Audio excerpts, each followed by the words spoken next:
Breaking news చూస్తున్నాం. Singer Mangli చిక్కుల్లో ఉన్నట్లుగా తెలుస్తోంది. త్రిపుర రిసార్ట్ లో మంగ్లీ బర్త్డే పార్టీ చేశారు. పార్టీలో విదేశీ మద్యంతో పాటు గంజాయిని పక్కా సమాచారంతో చేవెళ్ల పోలీసులు దాడి చేసినట్లుగా తెలుస్తుంది. ఆ రిసార్ట్ పై 9 మందికి గంజాయి పాజిటివ్ గా తేలింది. భారీగా విదేశీ మద్యం సీజ్ చేసినట్లుగా కూడా చెప్తున్నారు. డ్రగ్స్ కూడా వినియోగించారనే అనుమానంతో విచారణ జరుగుతోంది. ఎన్డీపీఎస్ యాక్ట్ కింద కేసు కూడా నమోదు చేశారు పోలీసులు. పార్టీకి కుటుంబ సభ్యులతో పాటు సన్నిహితులు, సినిమా ఇండస్ట్రీ స్నేహితులు కూడా ఈ పార్టీకి రిసార్ట్ లో హాజరైనట్లుగా మనకి తెలుస్తోంది. బర్త్డే పార్టీలో గంజాయి, విదేశీ మద్యం దొరకడంతో పోలీసులు కేసు నమోదు చేశారు. తన పుట్టినరోజు సందర్భంగా చేవెళ్లలోని ఈర్లపల్లి గ్రామ శివారులో ఉన్న త్రిపుర రిసార్టులో మంగ్లీ బర్త్డే వేడుకలు నిర్వహించారు. ఈ వేడుకలకు మంగ్లీ కుటుంబ సభ్యులతో పాటు ఇటు సన్నిహితులు, సినిమా ఇండస్ట్రీ స్నేహితులు కూడా హాజరైనట్లుగా తెలుస్తోంది. అయితే త్రిపుర రిసార్టుపై చేవెళ్ల పోలీసులు ఆకస్మిక దాడులు నిర్వహించగా అందులో విదేశీ మద్యంతో పాటు గంజాయి కూడా పట్టుబడిందని అంటున్నారు. 48 మందికి గంజాయి పరీక్షలు నిర్వహించగా అందులో 9 మందికి పాజిటివ్ గా వచ్చింది. ఈ మేరకు పార్టీ నిర్వాహకులపై పోలీసులు ఎన్డీపీఎస్ యాక్ట్ కింద కేసు నమోదు చేసుకుని దర్యాప్తును ముమ్మరం చేశారు. డ్రగ్స్ వాడకంపై విచారణ జరుపుతున్నట్టుగా కూడా సమాచారం అందుతోంది. పార్టీకి హాజరైన వారిలో పలువురు సినీ ప్రముఖులు ఉన్నట్లుగా తెలుస్తోంది. సోదాల్లో పలువురు ప్రముఖులు పిల్లలు కూడా ఉన్నట్లుగా తెలుస్తోంది. ఈ ఘటనతో సినీ ఇండస్ట్రీ మరోసారి ఉలిక్కిపాటుకు గురైంది. మళ్లీ డ్రగ్స్ వ్యవహారంపై చర్చలు మొదలయ్యాయి. గతంలో డ్రగ్స్ కేసులతో వివాదాల్లో మునిగిన ఇండస్ట్రీ మరోసారి ఇలాంటి ఆరోపణలతో వార్తల్లో నిలవటం ఇప్పుడు కలకలం రేపుతోంది. మారుమూల ప్రాంతం నుంచి వచ్చి అంచెలంచెలుగా మంగ్లీ ఎదిగింది. న్యూస్ యాంకరింగ్ ద్వారా కెరియర్ ప్రారంభించి ఆ తర్వాత ప్రైవేట్ సాంగ్స్ తో బాగా పాపులర్ అయిన విషయం కూడా మనకు తెలిసిందే. తెలంగాణ ఫోక్ సాంగ్స్ అనగానే గుర్తొచ్చేలా మంగ్లీ పేరు గడించిందని కూడా చెప్పొచ్చు. బతుకమ్మ నుంచి మొదలు పెడితే బోనాల పాటలతోనూ మంచి గుర్తింపు సంపాదించి సినీ ఇండస్ట్రీలోకి దూసుకెళ్లి అక్కడ అదరగొడుతోంది.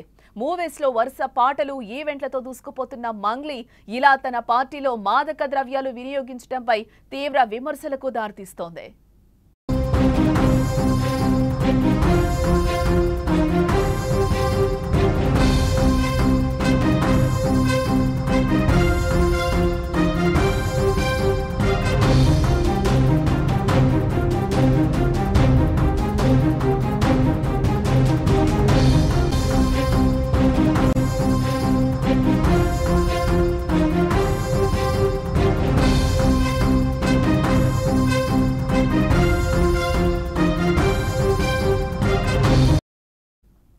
బ్రేకింగ్ న్యూస్ చూస్తున్నాం. సింగర్ మంగ్లీ చిక్కుల్లో పడినట్లుగానే కనిపిస్తోంది. ఆమె బర్త్డే పార్టీలో గంజాయి, విదేశీ మద్యం దొరకడంతో పోలీసులు కేసునైతే నమోదు చేశారు. తన పుట్టినరోజు సందర్భంగా చేవెళ్లలోని ఈర్లపల్లి గ్రామ శివార్లో ఉన్న త్రిపుర రిసార్ట్ లో మంగ్లీ బర్త్డే వేడుకలైతే నిర్వహించడం జరిగింది. ఈ వేడుకలకి మంగ్లీ కుటుంబ సభ్యులతో పాటు ఇటు స్నేహితులు, సినిమా ఇండస్ట్రీ స్నేహితులు కూడా హాజరయ్యారు.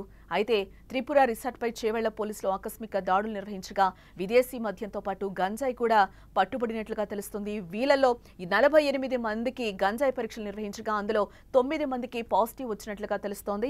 ఇందులో మంగ్లీతో పాటు రిసార్ట్ నిర్వాహకులపై కూడా కేసు నమోదు చేసినట్లుగా అధికారులు అయితే చెప్తున్న పరిస్థితి కనిపిస్తుంది. బట్ వీరిలో మంగ్లీ ఉన్నారా లేదా, డ్రగ్స్ తీసుకున్న దాంట్లో అనేది కూడా ఇంకా తేలాల్సిన విషయం. టోటల్ గా 48 మందిలో 9 మందికి పాజిటివ్ గా వచ్చిందని కూడా తెలుస్తోంది. ఇప్పటి వరకు తెలంగాణ గవర్నమెంట్ వైపు మనం చూస్తే డ్రగ్స్ నిషేధించాలి అని కూడా సెలబ్రిటీస్ ని కొంతవరకు చెప్పాలి, అవేర్నెస్ కలిగించాలి, మీరే వాళ్ళకి ఒక ఇన్స్పిరేషన్ గా ఉంటారు కాబట్టి సినిమా వాళ్ళు చెప్పాలి అని చెప్పి చాలా సందర్భాల్లో రేవంత్ రెడ్డి గవర్నమెంట్ చెప్పిన పరిస్థితి కూడా మనకి కనిపిస్తుంది. ఇందులో భాగంగా దాని తర్వాత కూడా చాలా మంది సెలబ్రిటీస్ డ్రగ్స్ తో పట్టుబడిన సందర్భాలు కూడా మనకి కనిపించాయి. ఇప్పుడు కూడా అదే కోవకు చెందిన మంగ్లీ కూడా మళ్ళీ ఒక సెలబ్రిటీ స్థాయిలో ఉండి మళ్ళీ ఆ పార్టీలో డ్రగ్స్ దొరికినట్లుగా, గంజాయి దొరికినట్లుగా తెలుస్తోంది. విదేశీ మద్యం కూడా అక్కడ వాడినట్లుగా సమాచారం అయితే అందుతోంది ఇప్పటి వరకు ఉన్న సమాచారాన్ని బట్టి. సెలబ్రిటీస్ ఏం చేసినా కూడా సామాన్య ప్రజలందరూ కూడా వాళ్ళని చూసి తెలుసుకుంటూ ఉంటారు, నేర్చుకుంటూ ఉంటారు. సినిమాలకు కూడా ఒక రకంగా ఎంత పిచ్చ ఫ్యాన్స్ ఉంటారు కూడా మనకు తెలుసు. మా హీరో, మా హీరోయిన్ అనుకుంటూ కూడా అదే కోవలో మంగ్లీ కూడా వస్తారు. మంగ్లీకి కూడా ఫ్యాన్ ఫాలోయింగ్ ఉంది. ఆమె ఎదిగిన తీరు కూడా చాలా మందికి తెలుసు. తెలంగాణలో ఫోక్ సాంగ్స్ దగ్గర నుంచి మొదలు పెడితే ఈ రోజు సినిమా ఇండస్ట్రీ సాంగ్స్ వరకు కూడా ఆమె పాడుతున్న పరిస్థితి కనిపిస్తుంది. ఈ నేపథ్యంలోనే ఆమె మంచి పేరు గడించింది. ఇదే నేపథ్యంలో ఈ డ్రగ్స్ విషయంలో ఇప్పుడు మంగ్లీ పేరు రావడం కూడా ఆసక్తి నెలకొంది. ఆమె బర్త్డే పార్టీలో ఇవన్నీ వినియోగించడం కూడా ఇప్పుడు ఆసక్తి పరిణామంగా మారిందని చెప్పుకోవచ్చు. ఎస్, ఒక పక్క గవర్నమెంట్స్ అన్ని కూడా డ్రగ్స్ రహిత రాష్ట్రాలుగా చూడాలి అనుకుంటున్నారు. ఆ డ్రగ్స్ కి సంబంధించి కూడా ఎలాంటి అఘాయిత్యాలు జరుగుతున్నాయో కూడా, ఎంతవరకు యువత పేటెక్కిపోతుందో కూడా, సెలబ్రిటీ వాళ్ళైతే ఏంటి, పార్టీ నాయకుల పిల్లలైతే ఏంటి, పబ్స్ లో చూస్తున్నాం, తరచుగా ఇలాంటివి మనం చూస్తూనే ఉంటున్నాం. అరికట్టాలి అని గవర్నమెంట్స్ ఒక పక్క ఎంత కఠినమైన నిర్ణయాలు తీసుకుంటున్నా కూడా ఇవి ఎక్కడో చోట పట్టుబడుతూనే ఉన్నాయి. ఈ రోజు మంగ్లీకి కూడా ఎదురైన పరిస్థితి కనిపిస్తుంది. ఎస్, మంగ్లీ విచారణకు వచ్చి ఏ విధంగా ఆన్సర్ చేస్తారు, దీనికి ఎలాంటి సమాధానం చెప్తారో కూడా చూడాల్సిన అంశం.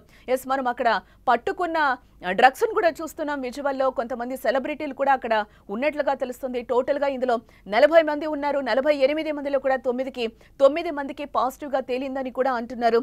ఆ రిసార్ట్ నిర్వాహకులపై కూడా, త్రిపుర రిసార్ట్ మేనేజ్మెంట్ పై కూడా పోలీసులు కేసు నమోదు చేసినట్లుగా తెలుస్తుంది. ఈ పార్టీలో మంగ్లీ ఎవరైతే ఉన్నారో, మంగ్లీ డ్రగ్స్ సేవించిందా, తీసుకుందా లేదా అనేది కూడా విచారణ చేయాల్సిన అవసరం ఉంది అని కూడా అధికారులు అంటున్న పరిస్థితి కనిపిస్తుంది. ఎస్, గవర్నమెంట్స్ ఎన్ని పగడ్బందీగా చేసినా ఎక్కడో చోట ఇలాంటివి వస్తున్నాయి. కాబట్టి డ్రగ్స్ ని అరికట్టాలి అని చెప్పి గవర్నమెంట్స్, ఇటు మన తెలుగు రాష్ట్రాల్లో నిషేధిత ప్రాంతాలు ఉన్నాయి, నిషేధం ఉంది, డ్రగ్స్ తీసుకురాకూడదని చెప్పి ఎక్కడో చోట ఇలాంటివి వస్తూనే ఉన్నాయి, అక్రమార్కులు తెస్తూనే ఉన్నారు. ఎస్, మంగ్లీ విషయంలో ఎలాంటి విషయాలు బయటకు వస్తాయో తెలియాల్సిన అంశం.